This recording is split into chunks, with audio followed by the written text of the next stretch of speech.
un poco de lo que ha pasado en este sexenio, dónde estábamos, cuál era esta gran narrativa, ¿no? Que teníamos de éxito prometedor, nearshoring, etcétera, hace pues apenas 2 meses, yo creo, pero vamos a decir 6 meses, que estaba, digamos, esta idea de que venía el gran futuro para México y que ya íbamos a crecer al 6% y íbamos a ser más ricos que Estados Unidos, pero un poco también lo que ha pasado, sobre todo desde las elecciones y particularmente en el último mes y medio y sobre todo lo que pues, va a pasar esta semana y la próxima semana y lo que queda del mes de septiembre.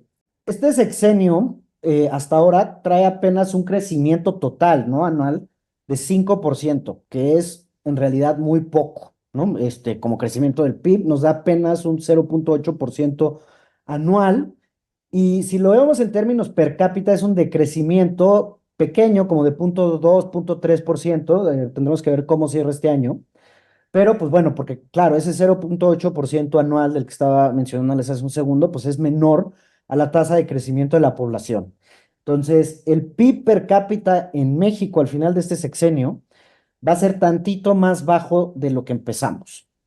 ¿De dónde venimos? Pues bueno, como todos sabemos, aunque parece en el pasado lejano, el COVID, México fue de las economías más golpeadas en el mundo y en ese momento el gobierno tuvo lo que muchos alabaron, yo no compartí demasiado esa postura, pero una disciplina fiscal extrema, diría yo. Fue el único país del mundo que no gastó nada en salvar a su economía. Sufrieron muchísimo los comercios, sobre todo las pequeñas y medianas empresas y la población en general, y eso nos llevó a ser de las economías que más cayeran y más lento se recuperaran, y que también fuéramos de las economías que fuera de las, comparado a crisis anteriores, en las que nos recuperamos mucho más lento. Si comparamos al 2008, 94, incluso la del 2000, que fue más leve, pero también hubo una recesión, nos recuperamos mucho más lento por la falta de intervención del Estado,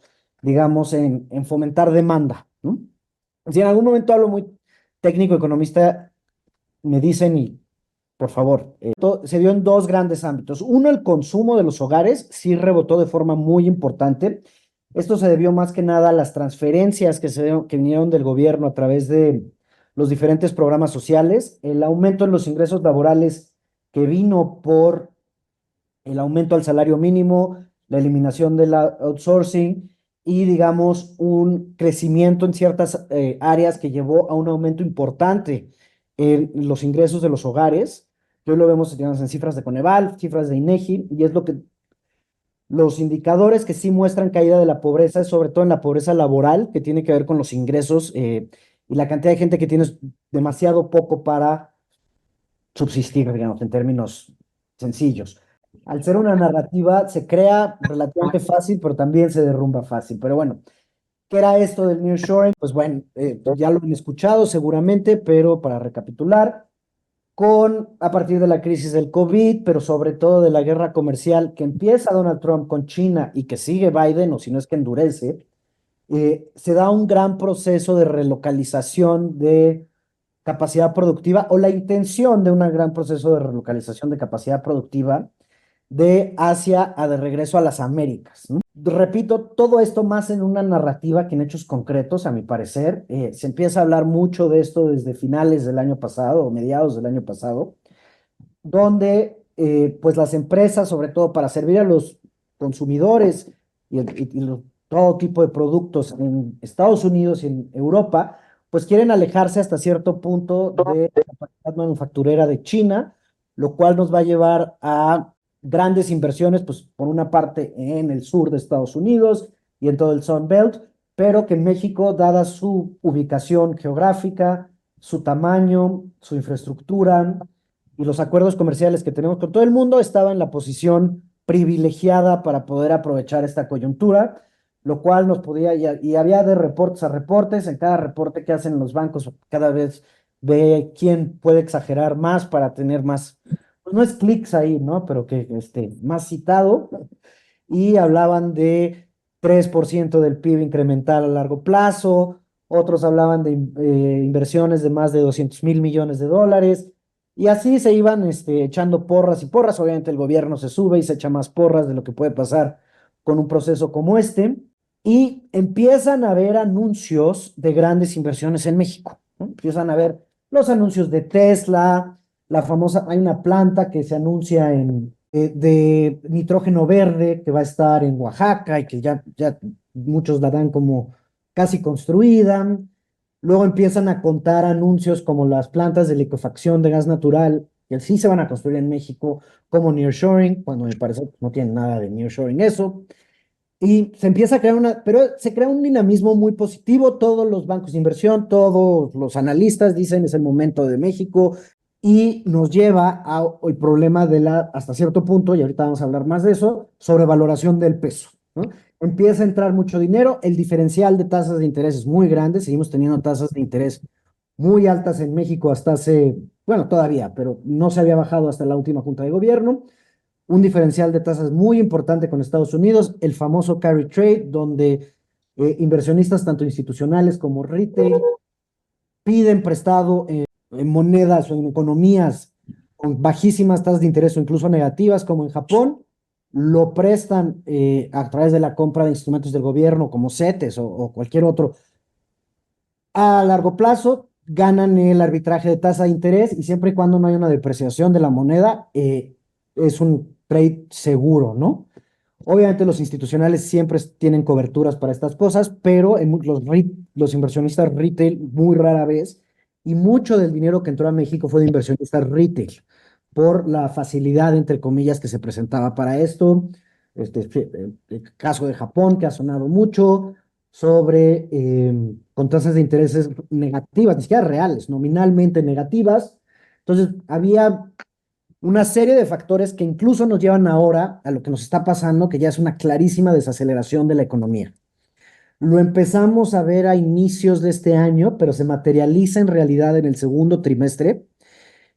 Ya los datos de crecimiento para este año muestran un crecimiento de 1.5% frente al primer semestre del año pasado, lo cual es muy bajo, sobre todo ante las expectativas al inicio de año. Inicio de año se esperaba que pudiera ser hasta 2.5, el gobierno pronosticaba 3% de crecimiento. Como les decía, primer semestre debería de haber sido muy buen semestre. Está todo el gasto de gobierno que viene con las elecciones, no es de este gobierno, todos los gobiernos históricamente gastan un montón cuando va a haber elecciones para incentivar la economía y que les vaya mejor. No solo en México, pero en México se ha vuelto una práctica ya común de sexenios desde los 90.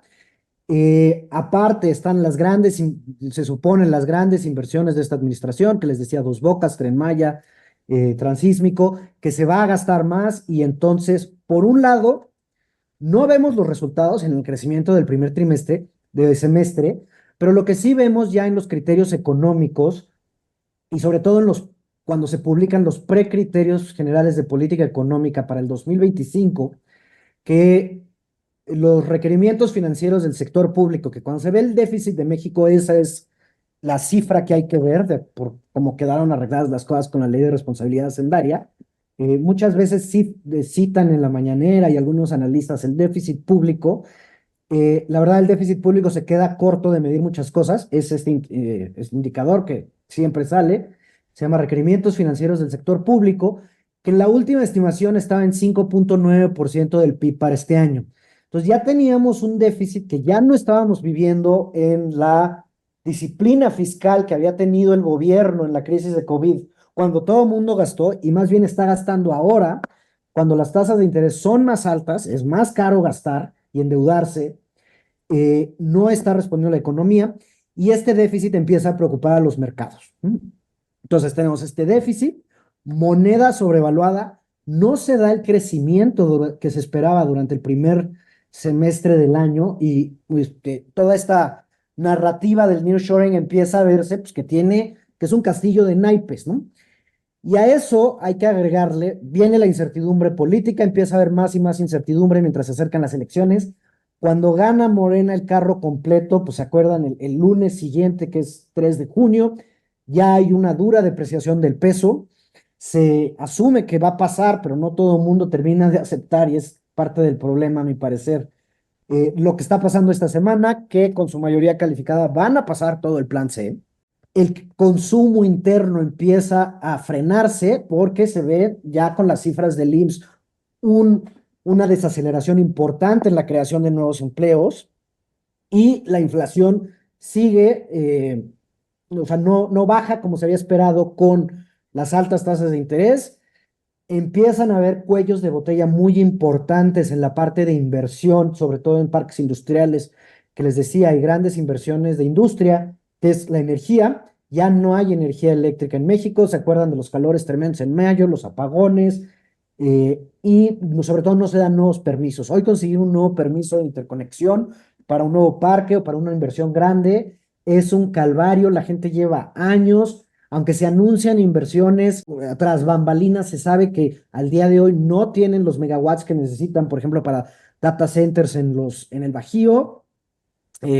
Como les decía, vienen los aumentos de precios, las tasas de interés no bajan, lo cual sigue frenando mucho o sea, se empiezan a juntar todos estos factores y ya tenemos una desaceleración importante que empieza un poco en el cuarto trimestre del 2023, donde tenemos una caída de 0,1% frente al trimestre anterior, pero ya los dos primeros trimestres, o sea, el primer semestre de este año, vemos un frenón muy grave, muy preocupante, que por lo menos por ahora se puede caracterizar como desaceleración, no es una recesión aún, y tenemos enfrente, pues la economía frenándose. Entonces, ese 5,9% de déficit del que les hablaba, en realidad va a ser más, porque ese 5,9 está calculado sobre el crecimiento que se tenía esperado para este año del 3, cuando pues ya la última semana fue en la previsión más optimista de este año, algo como 1,7.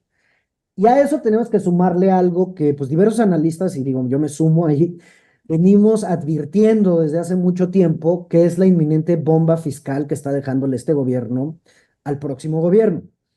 Hay una serie de gastos y ya obligaciones del gobierno que no hay nada que hacer con ellas, ¿no? La primera es pensiones. Las pensiones van a crecer en lo que y estas son sobre todo las pensiones pre-régimen Afore, que se conocen como régimen 73, que esas las paga el IMSS, pero finalmente las paga el Estado mexicano y son las garantizadas cuando no había cuentas individuales. Si aquí algunas, me imagino, todavía estarán en ese régimen. Es muy bueno para los asegurados, pero muy malo para las finanzas públicas. Y esas van a explotar en el 2027-28. Se sabe hace tiempo, no se hizo nada. No creció la economía como tenía que crecer, y no en este sexenio, sino eso viene ya de más atrás, digamos que de 2008 a la fecha. Y es un gasto que va a crecer y no hay nada que hacer al respecto, digamos, ¿no? El costo de la deuda, al haber aumentado los requerimientos financieros al 5,9 que les dije para este año, más lo que ya traíamos acumulado, y con las altas tasas de interés, quiere decir que el servicio de la deuda que tiene que pagar el Estado mexicano va a seguir subiendo, y ya las expectativas que ven en un momento de que el año que entra las tasas de interés fueran mucho más bajas, pues se han ido disipando por lo que ha pasado en Estados Unidos, pero también lo que ha pasado aquí, ¿no? En algún momento se anticipaban 4 bajadas de la Fed. Ahorita, si este mes nos toca una y otra en diciembre, bien nos habrá ido, y quién sabe si en México ya se puedan hacer. Gran parte de la deuda, y eso es algo bueno del sistema de Afores, que tiene el gobierno federal en realidad ya es en pesos y no en dólares, como era antes, por lo cual nos lo debemos a nosotros mismos, pero a tasas mucho más caras, ¿no? Mientras que la tasa de referencia en México era del 11%, pues en Estados Unidos estaban en los 4 o 5, ¿no? Entonces, esos dos grandes problemas, las pensiones, el servicio de la deuda, más haber metido a la Constitución e indexado en inflación todos los programas sociales, que pueden tener muchas ventajas y beneficios y muchas cosas que echarles porras, pero hoy, al día de hoy, no están fondeados. Entonces, pues sí van a ser un problema de finanzas públicas porque no tenemos con qué pagarlos a largo plazo. El año que entra sí, en 2 años sí, pero sobre todo la pensión de adultos mayores, pues se va a hacer cada vez más gente mayor, la esperanza de vida cada vez es más. eh, Digo, aunque bajó un poquito ahorita con la pandemia, pero la expectativa es que siga subiendo. Cada vez va a haber más gente beneficiaria, y ahora que va a subir al ritmo de la inflación en la Constitución, pues se va a comer más y más de las finanzas públicas. A eso falta agregar que parte de los grandes proyectos no se han acabado, faltan bastantes miles de millones de dólares en el Tren Maya, en el Transísmico y en Dos Bocas, y que se necesitan muchas inversiones en infraestructura para el próximo gobierno, para el próximo sexenio, que hoy no se sabe cómo se van a pagar.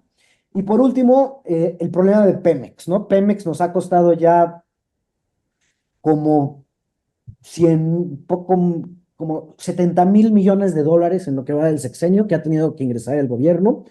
Y la gran duda es si el próximo gobierno de Claudia Sheinbaum va a seguirle metiendo esa cantidad de dinero, pero la verdad es que es insostenible meter esa cantidad de dinero a una empresa. Todavía paga claramente regalías Pemex al Estado mexicano, pero la cantidad de dinero que se ha tenido que meter es bestial, ¿no? Entonces se conjuntan estas cosas, la idea de que ya no van a alcanzar las finanzas públicas, una desaceleración de la economía, y luego llegamos a lo que está pasando en el último mes, que bueno, venía de tiempo atrás, del famoso Plan C, que son un montón de reformas. Digo, si quieren les puedo poner la lista, pero la verdad yo les diría que hay dos o tres que son las que verdaderamente preocupan en ámbitos económicos. La prisión preventiva oficiosa a mí me preocupa muchísimo, pero no tiene en sí tantos efectos económicos. Son la reforma al sistema judicial, que es por mucho la más preocupante, pero también la de empresas estratégicas y la de órganos autónomos. Eso, y vienen, digamos, como vientos de frente, por llamarlo, traducir del inglés, de ciertas cancelaciones. Tesla cancela por razones, todo esto que les acabo de platicar juega un rol, pero Tesla cancela por lo que le está pasando a Tesla. Ayer BYD también anuncia que pospone la decisión. Entonces de repente parece que toda esta narrativa del momento México nearshoring se empieza a derrumbar, amarillista, pero pues desafortunadamente es la realidad. Empieza, digamos, esta narrativa o esta imagen de que, pues no, ya no es el Mexican Moment, ya no es el momento del nearshoring, sino más bien se vienen estos tiempos oscuros. ¿Por qué? Que creo que era el objetivo más bien de la conferencia, pero creo que era muy relevante platicarles todo este contexto para llegar aquí. La más preocupante de todas las reformas, sin duda, es la del Poder Judicial, que hoy ya se dictaminó en Senado. Ay, perdón, les pongo en la imagen, perdón, Alejandro. Es la disolución de la Suprema Corte. La gran parte de muchos de los argumentos que yo escucho de amigos, empresarios, de analistas muy queridos y gente muy inteligente, muchos de ustedes, analistas, nos advirtieron que AMLO iba a ser el desastre estos 6 años, y no pasó. ¿Por qué ahora deberíamos de creerles con lo de la reforma del Poder Judicial? A ver, yo les diría que más bien es el contrafactual. Muchas de las cosas que AMLO quiso hacer, que a mi parecer hubieran sido más dañinas para la economía, no pudieron pasar gracias a la independencia del Poder Judicial y de la Suprema Corte en particular. En concreto, ¿cuáles los cambios en la ley eléctrica? Como les decía, es un gran cuello de botella hoy la parte eléctrica en México, es un verdadero problema. Y a diferencia de lo de Pemex, que si pues mañana se le avienta con los 100.000 millones de dólares que tiene de deuda, si el gobierno dice, está bien, yo pago 50 y tú ya solo tienes 50, pues se empieza a arreglar el asunto. No de fondo, pero no es un problema inminente.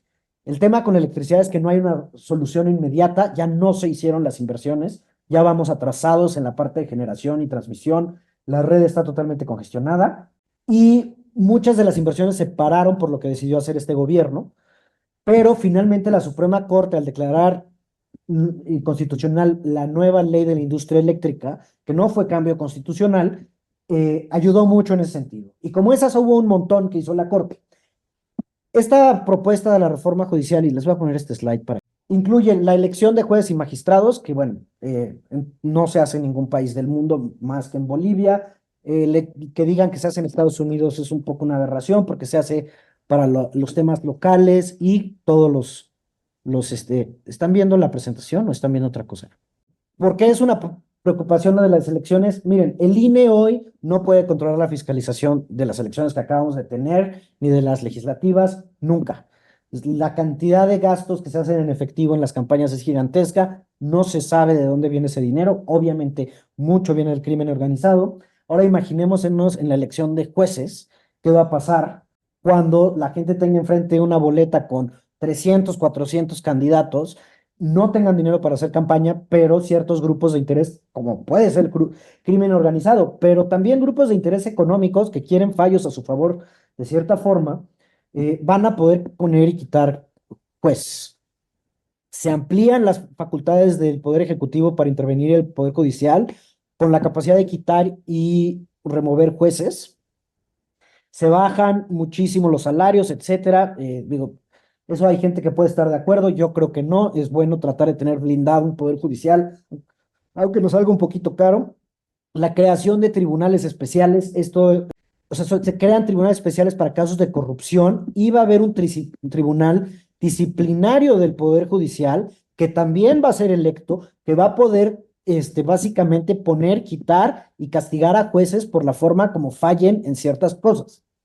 Hay todo el problema, digamos, de seguridad pública en México que es gigantesco, de especialidad, pero en la parte económica, pues son cientos de asuntos o miles de asuntos que todo el tiempo se están llevando a la justicia, no solo desde la parte fiscal y el tema de impuestos, que es en efecto muy importante, pero disputas entre dos partes, disputas contractuales, y no solo es que se lleven estos asuntos, sino es la capacidad de llevarlos, ¿no? Lo último que tú quieres, como empresario en cualquier tema, es irte a juicio, irte a pleito. Pero si sabes que el sistema funciona o es predecible hasta cierto punto, pues tienes más seguridad y garantías sobre tu forma de actuar y el tipo de inversiones que haces, ¿no? ¿Qué va a pasar? También tenemos una incertidumbre gigantesca de cómo se van a elegir estos jueces, cómo va a cambiar todo el Consejo de la Judicatura. Si se hiciera perfectamente esto que se quiere hacer, se tardan 2, 3 años en simplemente saber bueno, los votos, pero cambiar a todo el personal administrativo, a todos los juzgados, etcétera. O sea, es un mundo de un aparato burocrático gigantesco que sí tiene muchos problemas, que sí se necesita arreglar, pero esta reforma no solo no atiende los problemas, sino que le da mayor complejidad y crea más incertidumbre. Entonces, ¿qué pasa eso? Regresando a lo que estábamos hablando, la parte de inversiones. No es que no van a haber inversiones. Uno, yo ahorita me espero a ver si invierto o no invierto en mi próxima fábrica, en comprar este activo, en hacer X o Y inversión que yo tuviera planeada. Y dos, hacia adelante, pues si yo antes requería una tasa interna de retorno, de decirlo, de 17%, 15% para mis inversiones, pues ante los mayores riesgos de que pues mañana me voy a meter en pleito con, digamos, un ejemplo, el que sea, ¿no? Con X empresa, pero resulta que en Puebla, porque estaba considerando invertir para crecer mis tiendas en Puebla, pero hay una empresa local en Puebla, pero esa empresa pues es la que puso a los jueces, ¿no? Yo ya sé que el cacique el dueño de esa empresa en Puebla es el que puso al juez que va a decidir si mañana hay competencia desleal, etcétera. Simplemente yo necesito una tasa interna de retorno mayor para mis proyectos. Ya no voy a, o sea, poner mi threshold o mi límite en el 15% hipotético, sino que necesito 22, por decir cualquier cosa. Y eso mata muchos proyectos, mata inversión y tiene un efecto sobre el crecimiento hacia adelante. Si quieren, regresamos en la parte de preguntas y respuestas para no pasarnos mucho más. Empresas estratégicas, esta también es una preocupación muy importante por todo lo que les hablaba del cuello de botella en energía. La reforma cancela lo que se hizo en 2013 de empresas productivas del Estado. Ahora se llaman empresas sociales del Estado para estatales. Ya no tienen la necesidad de ganar dinero, ¿no? Y se refuerzan los monopolios, sobre todo el de CFE, que es el más preocupante, porque, como les decía, se necesita una cantidad de inversiones brutales en energía que con el contexto fiscal que les platiqué del gobierno, el Estado no las puede hacer, ni CFE solo tiene la capacidad de endeudarse y hacerlo. Hay algunos proyectos que supuestamente se van a terminar hacia mediados del próximo año de plantas de ciclo combinado, pero esas tendrían que haber estado hace 4 años, o sea, estamos atrasadísimos. Entonces, el hecho de que se le regrese este papel preponderante a la CFE, pues genera incertidumbre en toda la gente que invierte en energía, que es muchísima, y pero también en todos los industriales que necesitan una gran cantidad de energía y no solo gran cantidad, sino barata, limpia y segura, ¿no? No es de que a veces tengo energía y a veces no. Lo que nos pasó en mayo de que había cortes, pues eso, parar una planta es carísimo, ¿no? Y entonces, pues es el tipo de consideraciones, de nuevo, que llevan a retrasar o pedirle más a las inversiones, buscar mayor rentabilidad de la que normalmente hubieras estado dispuesto a aceptar. Y por último, esta no tengo slides, perdón, pero es la de órganos autónomos. Desaparecen un gran número de órganos de los OCAS.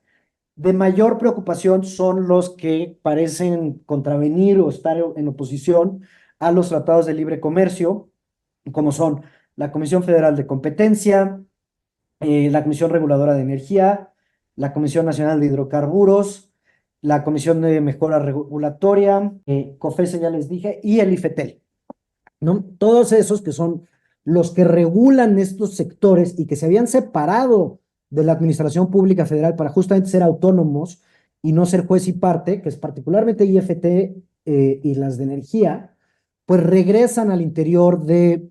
El INAI también desaparece, es gravísimo, pero no es necesariamente, tiene un impacto inmediato sobre lo que les estoy platicando, ¿no? Y el INE, la verdad es que ya nadie entiende si desaparece o no. Unos dicen que no, otros dicen que sí. Veremos cuando haya minuta que llegue en las próximas semanas a estos. Bueno, eso lo tenía que mencionar al inicio, una disculpa. Cuando hablaba del ambiente de incertidumbre, viene la renegociación del TEMEC. Bueno, que no es renegociación, es una revisión que estaba siempre planeada, pero en esta coyuntura, en 2026, pero en esta coyuntura, pues se empieza a ver cada vez menos y menos claro, ¿no? Esta parte de los órganos autónomos genera más dudas sobre la parte de TEMEC y también que pudiera tener implicaciones sobre nuestro Tratado de Libre Comercio con la Unión Europea. Y, por decir, se está viendo una caída en la inversión y en los sectores que se suponían iban a impulsar el nuevo Mexican Moment, que era el nearshoring, etcétera, eh, particularmente en la inversión en temas industriales. Esa es la parte que a mí más me preocupa en estos momentos. Y sí, la parte de... La clave es el próximo mes, yo les diría, o sea, sí tener, dependiendo si están en una exposición muy a pesos y a cosas en pesos, sí tener una posición más defensiva, por lo menos de aquí a fin de año, yo pensaría, porque no solo es este mes es el más crítico, pero después tenemos la elección en Estados Unidos, pues puede ganar Trump, o sea, ahorita yo diría que es un volado entre el uno y el otro. Trump se vuelve aún más riesgoso para la economía mexicana. Entonces, yo sí buscaría tipos de inversiones más bien seguras, con protección para inflación, ¿no? Me imagino que, no sé, no solo CETES que siguen pagando muy bien, sino Udibonos y cosas por el estilo, que ahorita, sí, no vas a multiplicar por 5 tu dinero, pero no lo pierdes y te está generando, ¿no? Y empiezas a jugar con el valor, con el crecimiento compuesto. Son momentos bastante inciertos y no solo en México, también está en Estados Unidos. Ayer y hoy fueron terribles, siempre es Black September. Aunque la semana pasada fue muy buena en Estados Unidos. Veremos cuándo bajan la tasa en Estados Unidos, eso va a ayudar bastante, pero sobre todo las señales que dan de futuras bajas. Yo en lo personal ahorita estoy más bien en posiciones defensivas, en digamos blue chips y instrumentos a renta fija. No sé, hay casos allá afuera interesantes de deuda, si no triple A, pero muy bien calificada, que está tradeando muy baja por las bajas tasas de interés. Por ejemplo, veía unos bonos que pagan 3.5% de Apple, pero que tradean al 89, cosas que estaban así la semana pasada. La esperanza es de que si el próximo año empiezan a subir mucho las tasas de interés, bajar las tasas de interés, cuando bajan las tasas de interés suben los precios de los bonos. Entonces eso puede ser una estrategia, pues estás protegido contra inflación porque tienes los cupones, pueden ser el nivel de riesgo que quieras tomar, depende de qué tan... O sea, lo que pasa en Estados Unidos siempre es primordial para México, ¿no? Nuestra economía está totalmente ligada y depende de la economía de Estados Unidos. Yo estoy convencido que para México es mucho peor que gane Trump, por lo que ha dicho, los tratados comerciales, por cómo se portó ya cuando fue presidente. Hubo inversiones que venían a México que Trump le torció el brazo a las empresas norteamericanas. Fue el caso de una planta en Ford que se iba a poner en San Luis Potosí, que les torció el brazo de irse a Estados Unidos. Toda esta idea del nearshoring compartido, que puede ser México, Estados Unidos, Trump la va a ver con muchos peores ojos. Existe gente, y esa parte no es totalmente, digamos, despreciable, pero yo creo que eso fue en el pasado y ya no, que creen que Trump puede tener mayor influencia sobre el gobierno de la 4T en limitar el tipo de locuras que hacen, ¿no? Pero eso quizá era la relación Trump-AMLO. Hacia adelante, no es de que nos vaya a ir muy bien y todo perfecto con Kamala, pero aparte para el mundo, si gana Trump en Estados Unidos es mucho más probable que el mundo entre en crisis, por lo cual nosotros también entramos en crisis, incluido porque nos vamos con Estados Unidos por la serie de problemas, digamos, geopolíticos que existen, ¿no? Sí influye mucho. Si gana Trump, que totalmente puede ganar, yo esperaría más periodos de turbulencia y de volatilidad para el peso, para las equities mexicanas, sobre todo las que están muy enfocadas al sector de exportación. No sé si de paz, porque tal vez paz en este momento no es accesible, pero sí, sí con una idea de dónde podríamos tal vez enfocar un cachito de nuestra atención sobre las potenciales oportunidades que se abren en un periodo turbulento, en un periodo de crisis como este que estamos ya enfrentando, pero que enfrentaremos tal vez más agudamente. No, totalmente. Una es la parte de activos reales, ¿no? Y sí, es verdad, o sea, las fortunas se hacen en las crisis, pero es la gente que tiene la liquidez para aprovecharla en el momento. Entonces, en los activos no líquidos, digamos, en los mercados privados, es decir, no en la bolsa, no bonos, ni siquiera criptos, o sea, no cosas.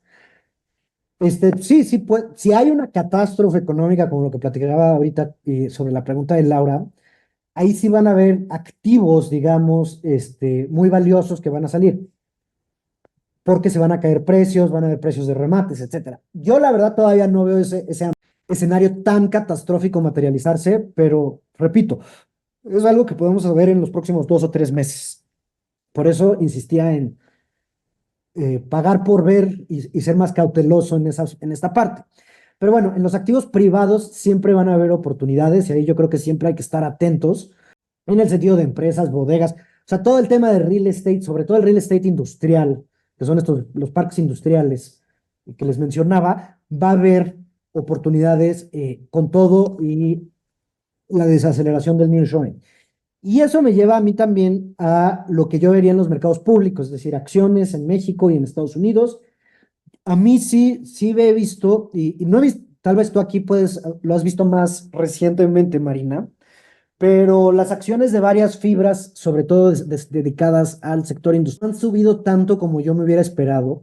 Y con todo y lo que pase y que no haya una materialización del nearshoring, algo se va a dar, ¿no? Y sí están teniendo muy buenas tasas de absorción, que es y lo que les decía, donde los ponen les va bien, ¿no? Entonces sí hay cuatro o cinco, no voy a decir una en particular, pero sí vería las grandes fibras inmobiliarias en México, pero las dedicadas al sector industrial, ¿no? Esas que tengo entendido que sus valuaciones no estaban tan bien, que habían estado castigadas por los mercados, son una oportunidad en estos momentos. Digo, a largo plazo, digo, como inversionista de valor, yo las vería atractivas, ¿no? No sé si va a ser de aquí a un año, 2 años que vayan a ver esos retornos. Pero todo lo que tenga que ver con la economía real, las cosas que sí, inevitablemente sí van a pasar. eh, el tema de energía, que es lo que yo estoy haciendo ahora. O sea, yo estoy tratando de, en esta crisis, tratar de encontrar activos o crear activos en la parte de energía, porque a pesar de un ambiente complicadísimo por las políticas del gobierno, hay una necesidad brutal, ¿no? Yo creo que sí hay que ir buscando. O sea, yo encontré en este nicho, aparte que me gusta mucho, algo donde yo creo que hay pues una necesidad real. Hay una falta en toda infraestructura, pero en particular en energía. Yo creo que aquí está Lucía, que entonces también su esposo sé que compartimos sector, con su papá trabajo.